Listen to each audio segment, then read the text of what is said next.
All right, hey guys, National Master David Bennett here with Chess on the Brain, and we're going to play 960, Chess 960, or Fischer Random Chess for National Chess Week. National Chess Day is October 11th, and I'm almost at 1,000 subscribers, so I thought it's a fun opportunity as well to just try to get to that 1,000 and give a free lesson to the person who is number 1,000. I'm not sure if I'll see it 100%, so I'll just use the honor system. Let me know if you're number 1,000, and we'll do a 90-minute lesson if you're in the DC area in person or else online. We can do some, analysis of your games and come up with a plan for what you could do going forward to get stronger. All right, so the goal is just to explain things as clearly as possible. We're using the complicated Chess960. We're starting from these randomized positions. There are 960 to begin with. So as you can see, this is a typical kind of starting position. Let's see if this is showing up clearly. I think that should do it. Yeah, let me know if not, but that looks like it should be coming through. So you can see everything. And at the very beginning, I'm always going to break down the positions, and I'm going to play people. I guess I'll play either unrated or rated on leadchess.org. And I just want to break it down so anyone could understand it. That's the goal. That's kind of how I run my classes. Doesn't really matter what level you are. I could do a pretty wide range. So that's something that I really try to do in my teaching. All right, so let's see. Let's go to play. Well, let's see actually if anyone has already created a game.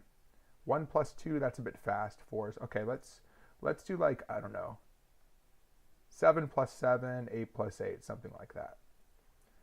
Okay. Oh, we better do Chess 960.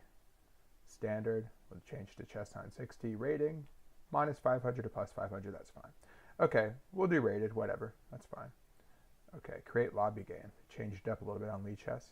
Let's see if we get a bite. So, we'll do some Spanish from time to time. This one's going to be in English. Sometimes I do simuls as well. When I have more time, I might go ahead and do a simul this week. Those are fun. So let's say I have 10 960 games going at once, and every single one is unique. So those are also fun. Rather, every single Chess 960 game in those 10 games, let's say, is from a different position. And I can do randomized colors too. So one's white, one's black, and different positions of the 960 starting positions. That's always fun. I like those mental challenges, get some more of those synapses firing, right? And hopefully get people a challenge too. Okay, I'm not getting anything. A lot of times I do 3 plus 3. Let's do 5 plus 5. I want to have enough time to talk. Also, we'll look at it right afterwards usually too. I do like to just say everything as I'm going. That's something that I really like to focus on, the dialogue. So the thought process.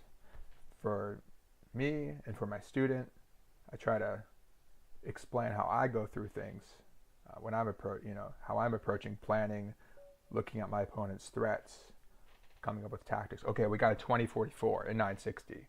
That's making them, they're 2314. They're from Russia. Okay, let's see here. I always look for weak points. Here, H pawns. Let's see.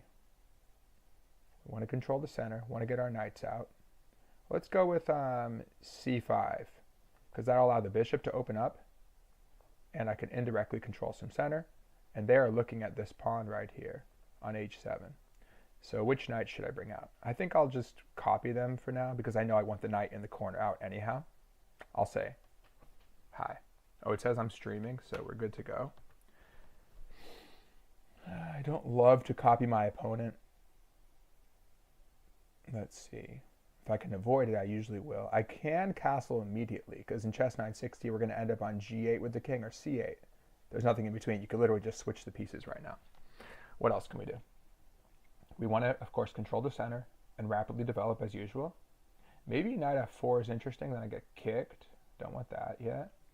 We also have the option of b5 as a pawn sacrifice, like in a Banco Gambit, where we go b5, then we go a6. That's quite interesting in this position. b5 takes, a6 takes, bishop takes. Do they have anything? Does Andre have anything? I'm not seeing any targets. There is e7 a bit if this knight goes, just like I can look at e2. That's corresponding, right? Corresponding weaknesses. In other words, I have a weakness there on e7 and they do as well. So once we castle, only the knight will be guarding it. So that's important to look for those target points. It's like c2 and c7, or f2 and f7 in a regular game, standard international chess. Those are the targets that are only guarded by a king and a queen. Let's have some fun. Generally speaking, I'm going to play solidly, play some solid chess.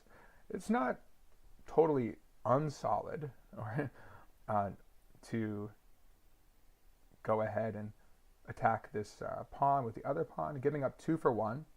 Now we could go after it with the knight. I assume they go a4, then we could go a6, and we want them to take so our bishop can take, and we could aim at that weak point, and then knight f4 could come. You see my idea there. That's why I feel it's probably okay, maybe justified, that I'm okay doing it. Oh, by the way, they do have this move. I should have looked at it more carefully, but of course I have d5 or bishop b7 to meet that bishop that wants to get my queen. Let's see here. Both of the bishops are open, which I like. I think I like the immediate a6. I'm thinking about them going b6, though. It's the only thing. It's kind of annoying me.